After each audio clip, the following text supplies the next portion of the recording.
is the kingdom of God? దేవుని యొక్క రాజ్యం అంటే ఏంటి? Which we have to seek first. మొట్టమొదట మనం చూడాల్సింది Romans 14.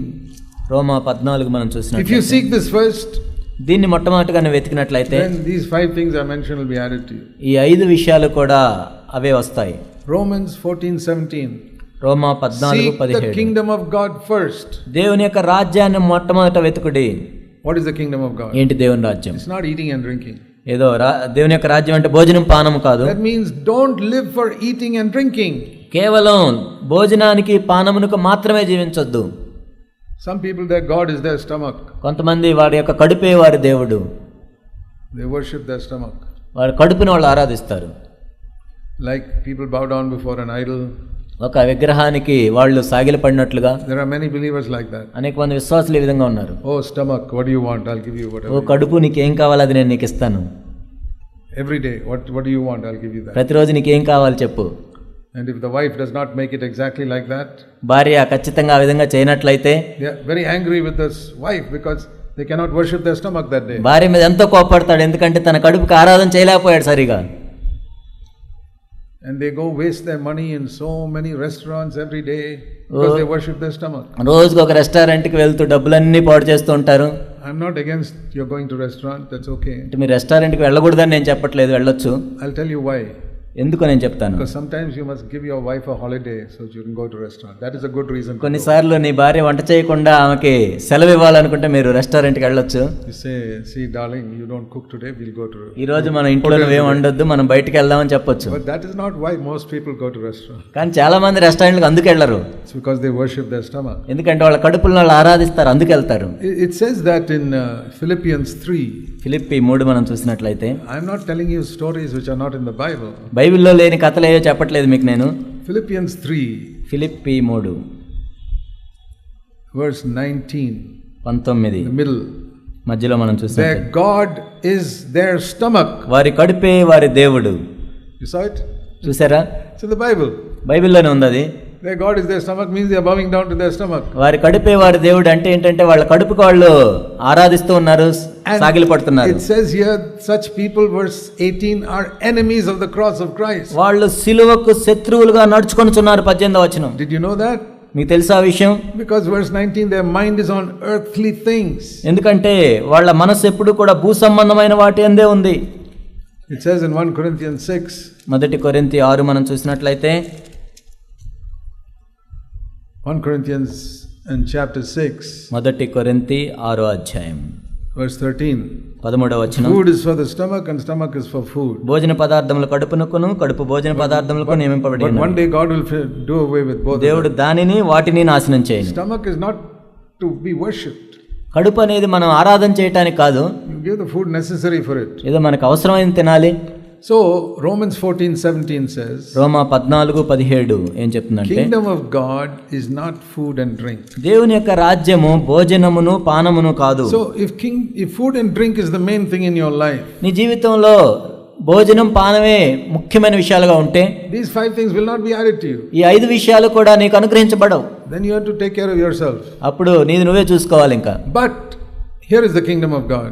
కానీ దేవుని రాజ్యం అంటే చూడండి, Romans 14:17, Roma 14:17, righteousness, నీతియు, peace and joy in the Holy Spirit. నీతియు, సమాధానమును, పరిశుద్ధాత్మ యందు ఆనందమునై ఉన్నది. What does it mean in Matthew 6:33? We must seek the kingdom of God first. మత్తయి సువార్త 6:33 ప్రకారం దేవుని యొక్క నీతిని, రాజ్యాన్ని వెతకటం అంటే ఏంటి? Number 1, మొట్టమొదటిగా, Lord, I want to be righteous in my life. ఓ ప్రభువా, నా జీవితంలో నేను నీతిగా జీవించాలి. Not money, డబ్బులు కాదు, righteousness. NITI. That means in my office, if I have to sign a false statement to get money, I will not sign it. నేను పనిచేసే స్థలంలో నేనేదో డబ్బుల కోసం తప్పుడు సంతకం పెట్టాల్సి వస్తే నేను పెట్టను. Or my boss says you must sign this. లేకపోతే నా యజమాని చెప్తాడు దీని మీద సంతకం పెట్టమని. But sir, this is a false statement. కానీ ఇది తప్పుడు. And he says, if you don't sign it, I'll dismiss you. ఒకవేళ ఇది తప్పుగా సంతకం పెట్టాల్సి వస్తుందంటే నేను పెట్టను అని చెప్తే నేను తీసేస్తానంటాడు. You can dismiss me, sir. I'm a Christian. I will not sign a false statement. కావాలంటే నువ్వు ఉద్యోగం నుంచే నన్ను తీసేయచ్చు, నేను క్రైస్తవుడిని, నేను తప్పుడు సంతకాలు పెట్టను.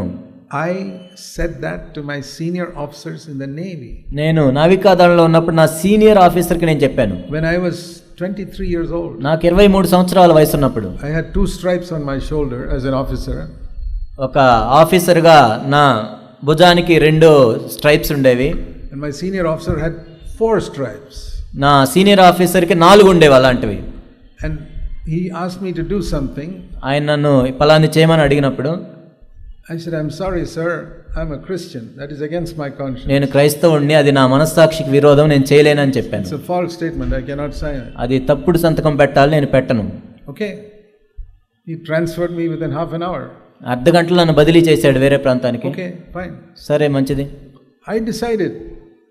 నేను నిర్ణయించుకున్నాను ఈ విధంగా. Even if they put me in jail, I am not going to sign a false statement. నేను చెరసాల్లో నన్ను వేసినా నేను మాత్రం సంతకం పెట్టను. And I was not 45 years old. I was 23 years old. అప్పుడు నాకు 45 సంవత్సరాల వయసు లేదు, 23 సంవత్సరాలే. I had been baptized just 2 years earlier. I was baptized when I was 21. అప్పటికి నేను బాప్టిజం తీసుకొని 2 సంవత్సరాలు అయింది. 21 సంవత్సరాలు అప్పుడు నేను బాప్టిజం You తీసుకున్నాను. don't have to be 50 years old before you start following the Lord. నువ్వు ప్రభువుని వెంబడించడానికి నీకు 50 సంవత్సరాలు రావాల్సిన అవసరం లేదు. You start following the Lord when you are 20 years old. God will use you mightily by the time you are 30 years old. కాబట్టి నీకు 20 సంవత్సరాలు ఉన్నప్పుడే దేవుడిని వెంబడించడం నువ్వు ప్రారంభించబడినట్లయితే 30 సంవత్సరాలు వచ్చినప్పుడు దేవుడు నిన్ను బలంగా వాడుకుంటాడు. He will test you.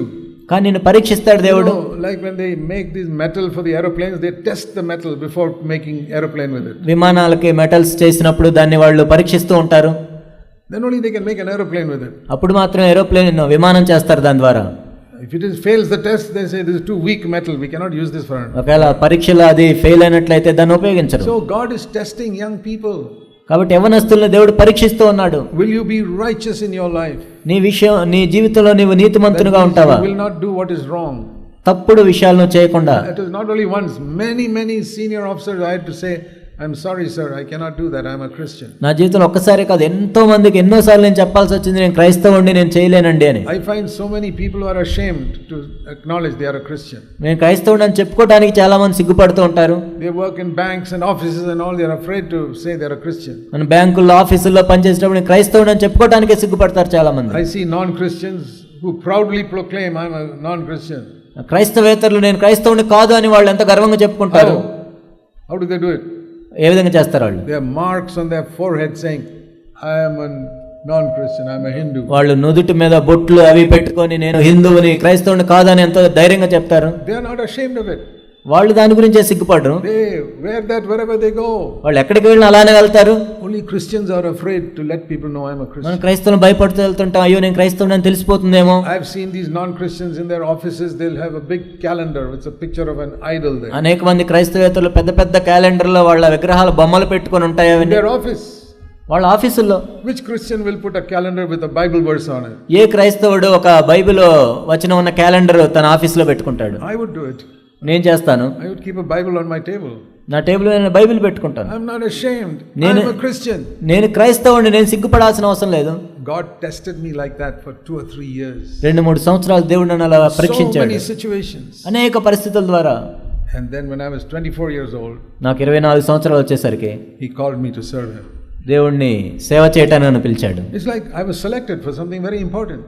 కాబట్టి ఎంతో ప్రాముఖ్యమైన దానికి నేను ఏర్పరచబడ్డాను. It's quite likely that God wanted to select some of you, but you failed the test. కాబట్టి మీలో కొంతమందిని దేవుడు అలా ఏర్పరచుకోవాలనుకున్నాడు, కానీ మీరు పరీక్షలో ఫెయిల్ అయ్యారు. How hard people work to get entrance into IIT or medical college or some big job. కాబట్టి ఐఐటి, మెడికల్ కాలేజ్ లేదా పెద్ద ఉద్యోగం సంపాదించడానికి ఎంత కష్టపడతారు పిల్లలు. How about qualifying to be a true disciple of Jesus Christ? మరి యేసుక్రీస్తు ప్రభు యొక్క నిజమైన శిష్యునిగా ఉండడానికి ఏంటి అర్హత? Lord, I will seek righteousness always in my life. ఓ దేవా, నా జీవితంలో ఎప్పుడూ కూడా నేను నీతిని వెంబడిస్తాను. I will not bend even slightly. కొంచెం కూడా నేను వంగిపోను. 100% straight. 100% నేను నీతిగా ఉంటాను. Okay, you may not get a promotion. ఒకవేళ నీకు ప్రమోషన్ రాకపోవచ్చు. You may not get an increment. లేకపోతే ఒక ఇంక్రిమెంట్ నీకు రాకపోవచ్చు. You honor God, God will honor you. దేవుడిని నువ్వు గణపరిచినట్లయితే దేవుడు నిన్ను గణపరుస్తాడు. It's wonderful. ఎంతో అద్భుతం అది. When you honor God, you don't get so many things that other people get. కాబట్టి దేవుడిని నువ్వు గణపరుస్తున్నప్పుడు వేరే వాళ్ళకు ఉన్నాయి, నీకు అనేక విషయాలు లేకపోవచ్చు.